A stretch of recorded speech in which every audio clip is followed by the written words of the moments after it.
Whoa. I'm running short of words right now, but I cannot afford this because I have to speak. Thank you so much for all the love, for all the warmth. Thank you for accepting me. Thank you very much.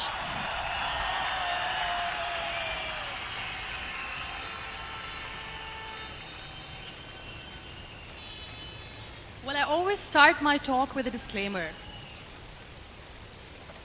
And that disclaimer is that I've never claimed to be a motivational speaker. Yes, I do speak, but I feel more like a storyteller because wherever I go, I share a story with everyone. Well, it is a story of a woman whose perfectly imperfect life made her who and what she is today. It's the story of a woman who, in pursuit of her dreams and aspirations, made other people realize that if you think that your life is hard and you're giving up on that because you think your life is unfair, think again. Because when you think that way, you are being unfair to your own self. It's the story of a woman who made people realize that sometimes problems are not too big. We are too small because we cannot handle them.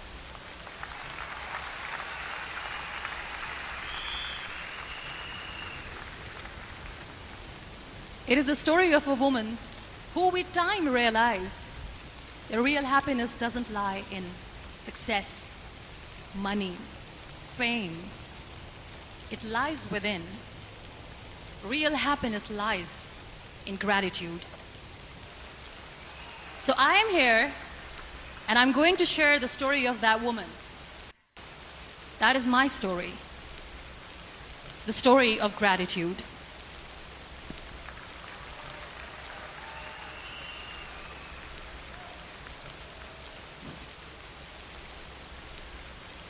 I love you too. I love you all. I believe in the power of words. Many people speak before they think. But I know the value of words. The words can make you, break you, they can heal your soul, they can damage you forever. So I always try to use the positive words in my life wherever I go. They call it adversity, I call it opportunity. They call it weakness, I call it strength. They call me disabled, I call myself differently abled. They see my disability. They see my disability, I see my ability. There are some incidents that happen in your life, and those incidents are so strong that they change your DNA. Those incidents or accidents are so strong that they break you physically. They deform your body, but they transform your soul.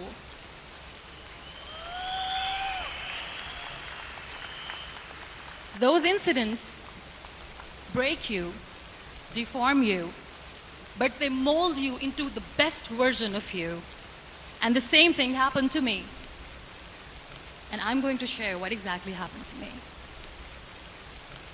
I was 18 years old when I got married. And this thing I'm sharing for the very first time on an international level. I was 18 years old when I got married. I belonged to a very conservative family, a Baloch family, where good daughters never say no to their parents. My father wanted me to get married. And all I said was, if that makes you happy, I'll say yes. And of course, it was never a happy marriage. Just about after 2 years of getting married, about 9 years ago, I met a car accident. Somehow my husband fell asleep and the car fell in the ditch. He managed to jump out, saved himself. I'm happy for him. But I stayed inside the car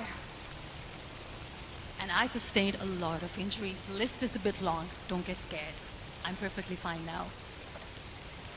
Radius ulna of my right arm were fractured. The wrist was fractured. Shoulder bone and collarbone were fractured. My whole rib cage got fractured.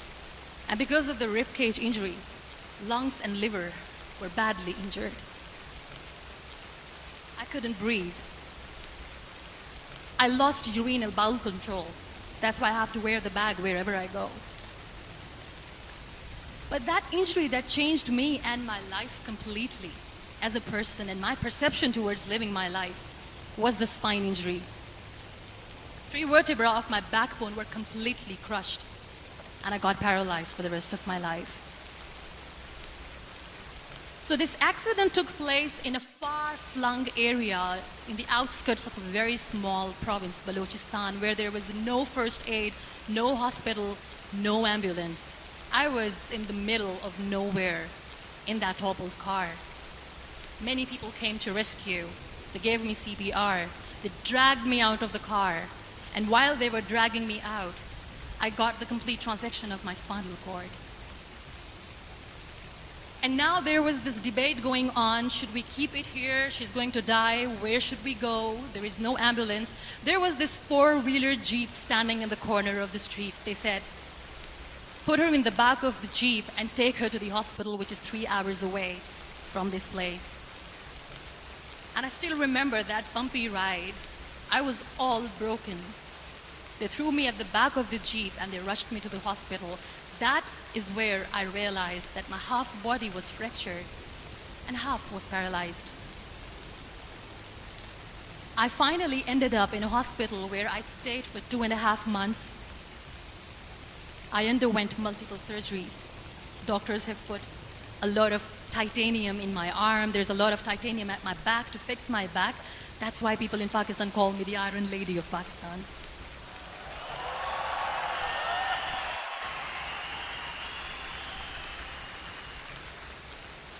Sometimes I wonder how easy it is for me to describe all this all over again.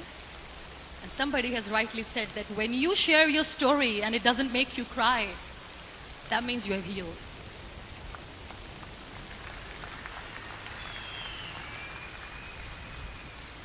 Those 2.5 months in the hospital were dreadful. I will not make up stories just to inspire you. I was at the verge of despair.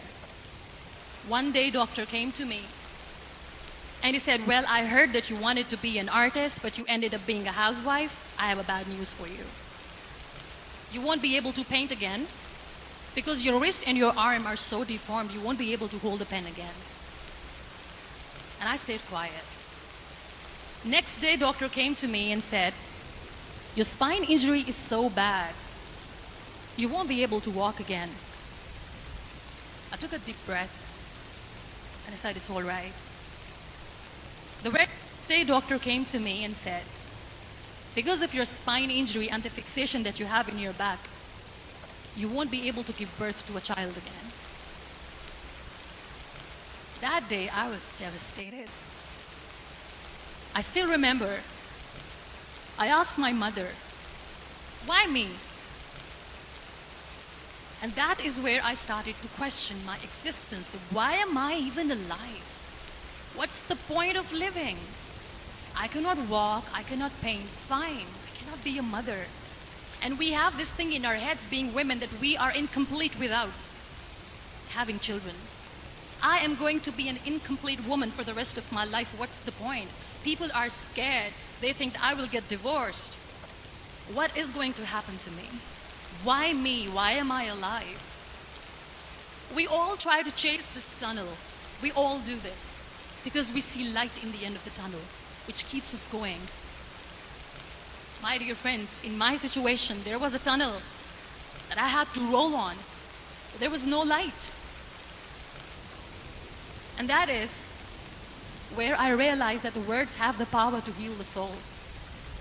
My mother said to me, this too shall pass. God has a greater plan for you. I don't know what it is, but He surely has.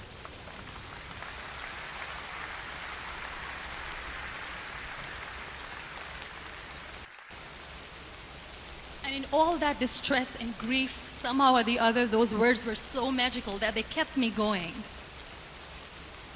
I was trying to put that smile on my face all the time, was hiding. It was so hard to hide the pain, which was there. But all I knew was that if I will give up, my mother and my brothers will give up too. I cannot see them crying with me. So what kept me going was, one day I asked my brothers, I know I have a deformed hand, but I'm tired of looking at these white walls in the hospital and wearing these white scrubs.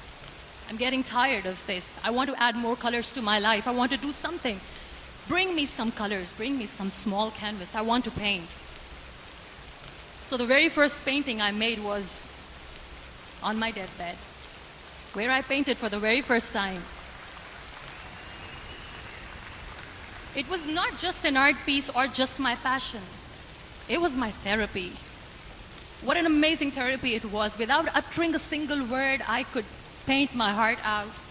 I could share my story. People used to come and say, what lovely painting. So much color. Nobody could see the grief in it. Only I could.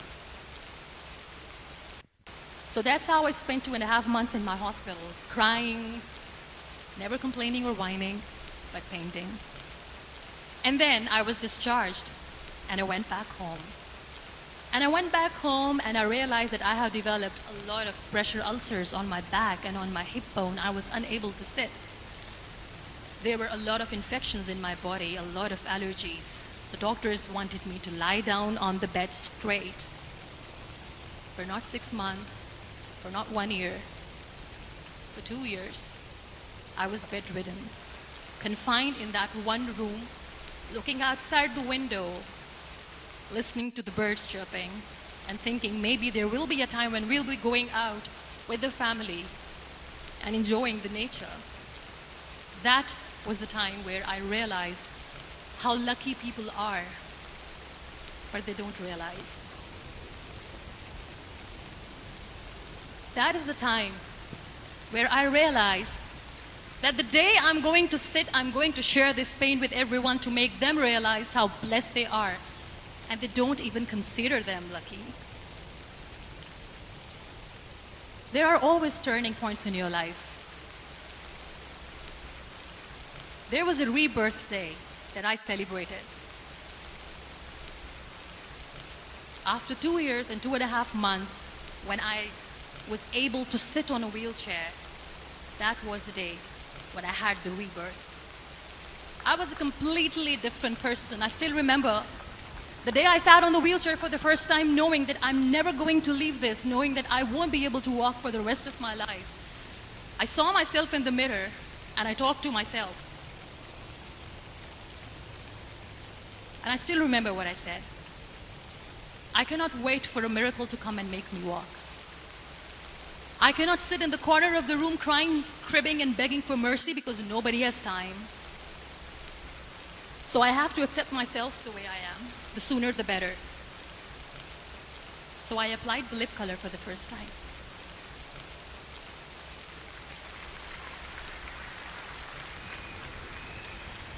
And I erased it. And I cried. And I said, what am I doing? A person on a wheelchair should not do this. What will people say? Clean it up. Put it again. This time I put it for myself. Because I wanted to feel perfect from within.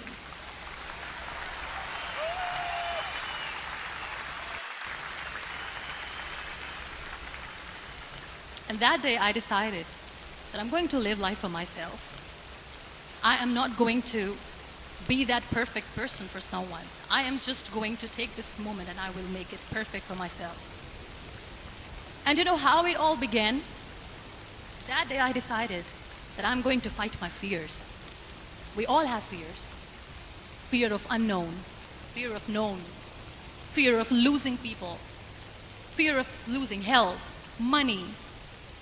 We want to excel in career, we want to become famous, we want to get money. We are scared all the time. So I wrote down one by one all those fears. And I decided that I'm going to overcome these fears one at a time. You know what was my biggest fear? Divorce. I couldn't stand this word. I was trying to cling on to this person who didn't want me anymore, but I said no. I have to make it work. But the day I decided that this is nothing but my fear, I liberated myself by setting him free. And I made myself emotionally so strong that the day I got the news that he's getting married, I sent him a text that I'm so happy for you and I wish you all the best. And he knows that I pray for him today.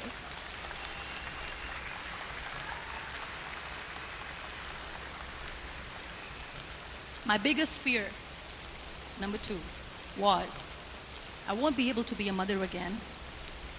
And that was quite devastating for me. But then I realized there are so many children in the world, all they want is acceptance. So there is no point of crying, just go and adopt one. And that's what I did.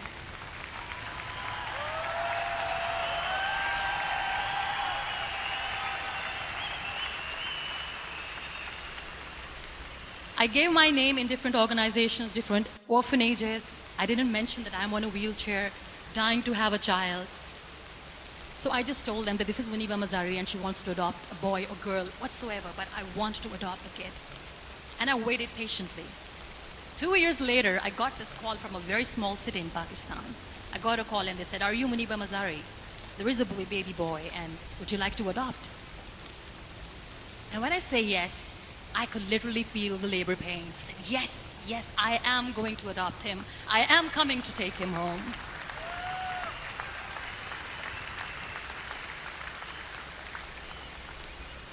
And when I reached there, the man was sitting and he was looking at me from head to toe.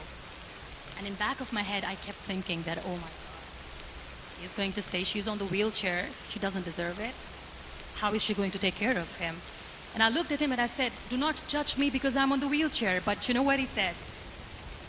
He said, "I know you will be the best mother of this child. You both are lucky to have each other."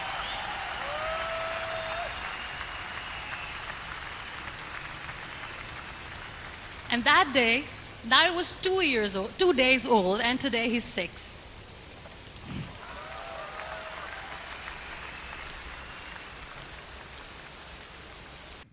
You'll be surprised to know another bigger fear that I had in me. It was facing people. I used to hide myself from people. When I was on bed for 2 years, I used to keep the door closed. I used to pretend that I'm not going to meet anyone, tell them that I'm sleeping. You know why? Because I couldn't stand that sympathy that they had for me. They used to treat me like a patient. When I used to smile, they used to look at me and say that, "You're smiling, are you okay?" I was tired of this question being asked, "Are you sick?" Well, a lady yesterday at the airport asked me, "Are you sick?" And I said, "Well, besides the spinal cord injury, I'm fine, I guess."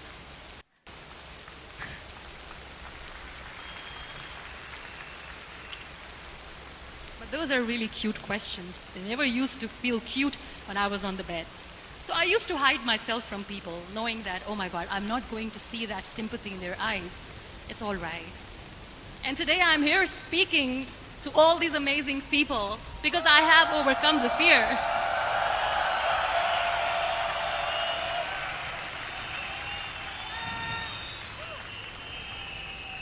You know, when you end up being on the wheelchair, what's the most painful thing? That's another fear that people on the wheelchair, or the people who are differently able, have in their hearts, but they never share. I'll share that with you. The lack of acceptance. People think that they will not be accepted by the people because we, in the world of perfect people, are imperfects. So I decided that instead of starting an NGO for disability awareness, which I know will not help anyone, I started to appear more in public. I started to paint. I always wanted to. I have done a lot of exhibitions. I'm Pakistan's first wheelchair-bound artist. I have done a lot of modeling campaigns, different campaigns for brands like Tony and Guy.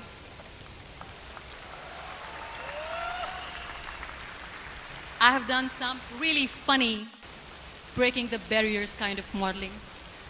There was this one by the name Clown Town where I became a clown because I know that clowns have hearts too. And then I also decided that if I really want to make the difference, I am not going to let people use me for their polio campaigns where they will make you a victim and an emblem of misery and mercy and will say that, you know what, give polio drops to your children or they'll become like this girl. I decided that I'm going to join the national TV of Pakistan as an anchor person. And I've been doing a lot of shows for the last 3 years.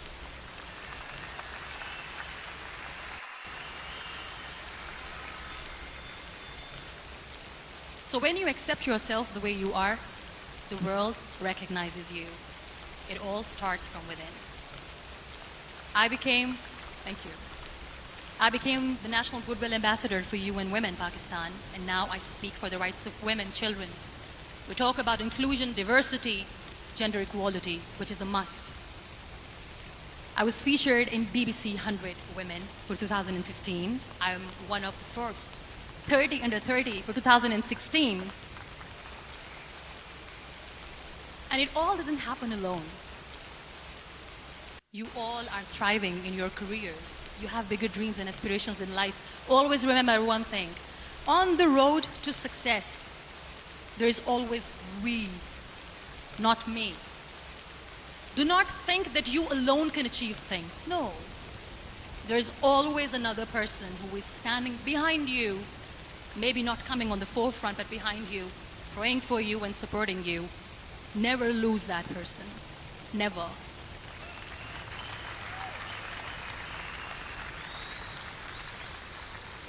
No matter how much I say that I couldn't find a hero, so I became one, I still want to recognize those 3 people in my life who literally changed my life completely, and I get inspiration from them every single day.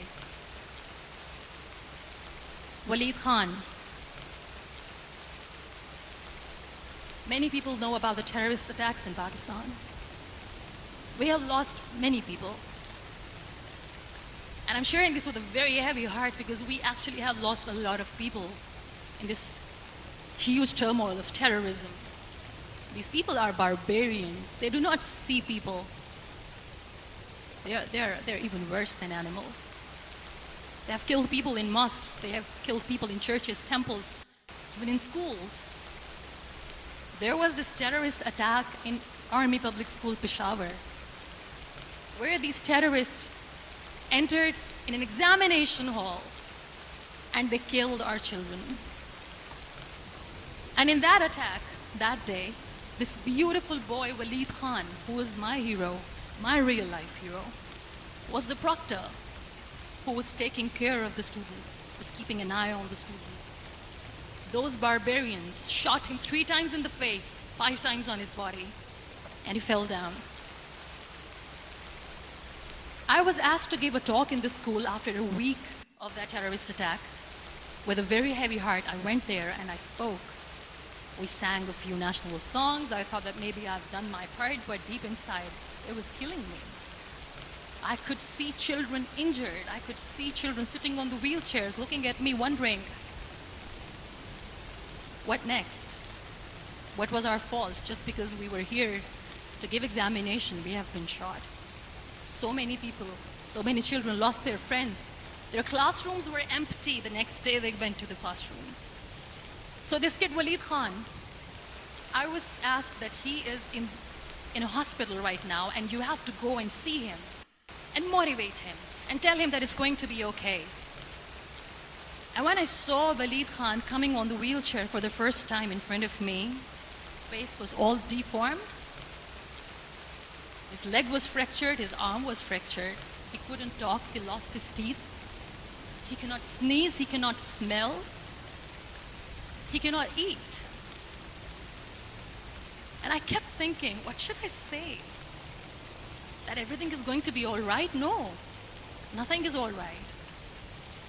And while I was juggling with the words, what to say, what not to say, this beautiful child, Waleed Khan, came to me and he said, "Are you MUNIBA Mazari?" I said, "Yes." He said, "Baji, let's take a selfie."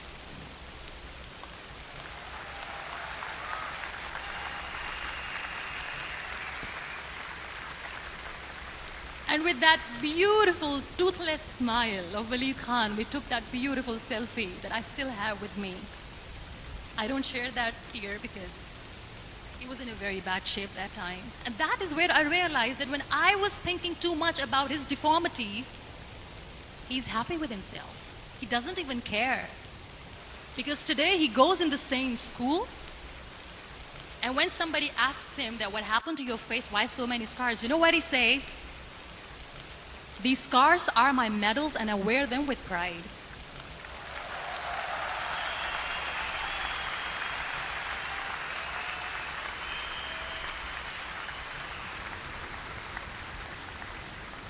And how beautifully he says the terrorists wanted me not to study. I am going to study. I will become a doctor one day. And this is my way of taking revenge from those terrorists. Another real life hero, of course, my son. His name is Nile, Nile, River Nile. I learned so much from this kid. The first and foremost thing is patience. How to be patient when you know that your mother cannot walk, when you know that your mother is different from the other women, when you know that your mother cannot go out and play with you, how to stay calm. He loves football. And when we got the very first football, he was 4 years old. He was super excited. I still remember he came in the room and he said, "Mom, let's play football." And he kept the ball in my feet. And he said, "Let's kick it." And that day I felt disabled. I said, "I cannot kick the ball." And I was down with the same face.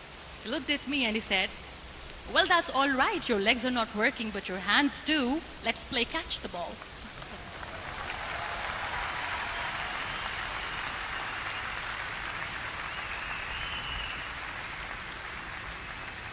You know what? That day he made me realize that when you think your glass is half empty, come on, your glass is half full. It's all in here and here. Last but not least, the woman who made me realize that heroes have no gender. The woman who believed in me even when I was completely at the verge of despair, where everybody left, she was there. And every time I looked at her, without saying anything, she used to look at me and said, "This too shall pass. God has a bigger plan. And one day you will say that, oh my God, that is why God has chosen me." She never cried in front of me. She has always said that there will be haters, there will be naysayers, there will be disbelievers, and then there will be you proving them wrong. My mother.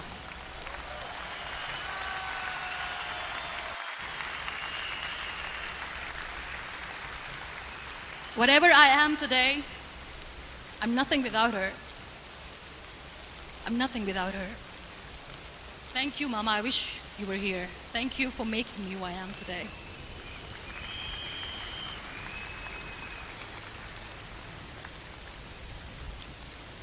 You know what? We human beings have a problem.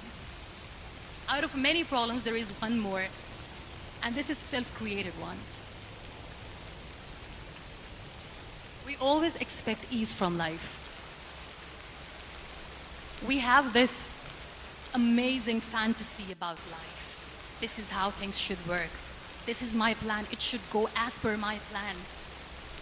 If that doesn't happen, we give up. So my dear friends, let me tell you one thing. I never wanted to be on the wheelchair. Never thought of being on the wheelchair. I was always aspiring to do bigger things, but had no idea that for that I have to pay the price to be where I am today. It's a very heavy price. This life is a test and a trial, and tests are trials are never supposed to be easy. So when you're expecting ease from life, and life gives you lemons, then you make the lemonade, and then do not blame life for that, because you were expecting ease from a trial. Trials make you a stronger, better person. Life is a trial, and with time you realize that.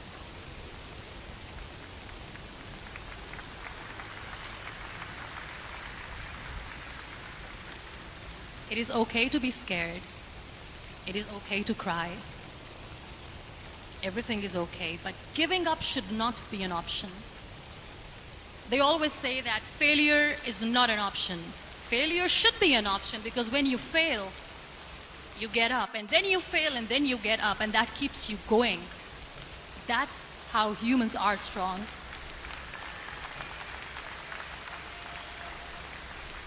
Failure is an option, should be an option, but giving up is not.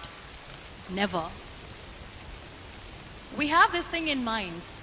We call it perfection. We want everything perfect. We want ourselves to be perfect. There is this image in our head about everything. Perfect life, perfect relationships, perfect career, perfect amount of money that we need to earn no matter what. Nothing is perfect in this world. We all are perfectly imperfect, and that is perfectly all right. That's all right. We were sent here not to become the perfect people. Those people who tell you how to look perfect, even those people are imperfect. Trying to fight this fear of looking imperfect. I used to be perfect. I still remember. I got this compliment years ago when I used to walk. Oh my God, look at you. You're fair, you're tall, you're perfect. Look at me now.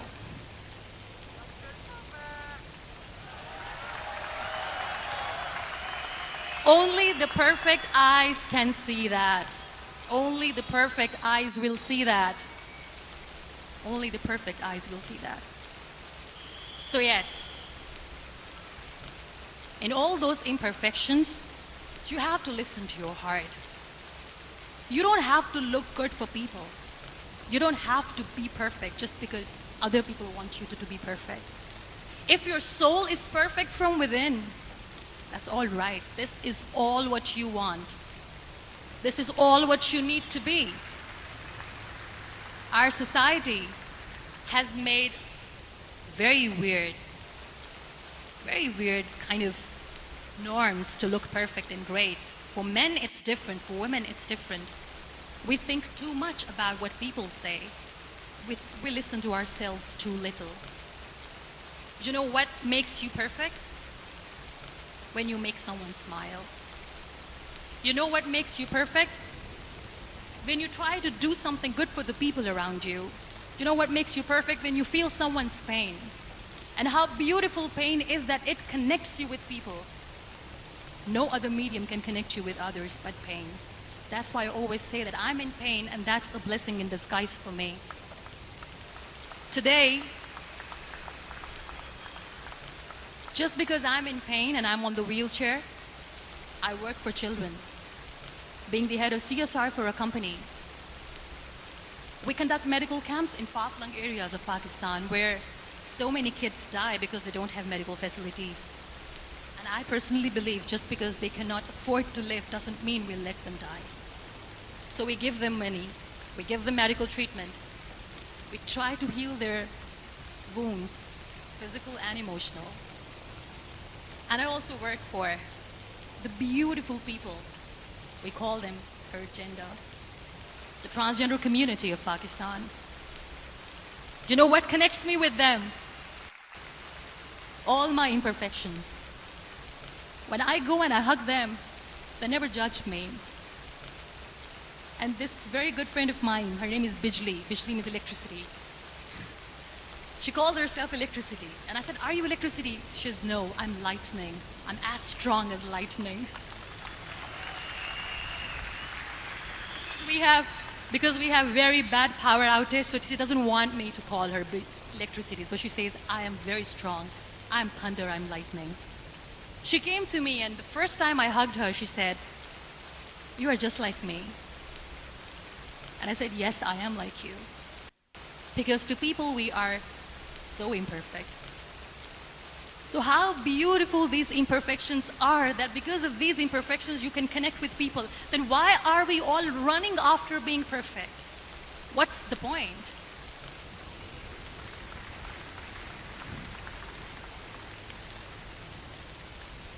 Every time I go in public, I always smile. It's always a big toothy smile on my face, and people ask me, don't you get tired of smiling all the time? What's the secret? I always say one thing, that I have stopped worrying about the things that I have lost, the people that I have lost. Things and people who were meant to be with me are with me. And sometimes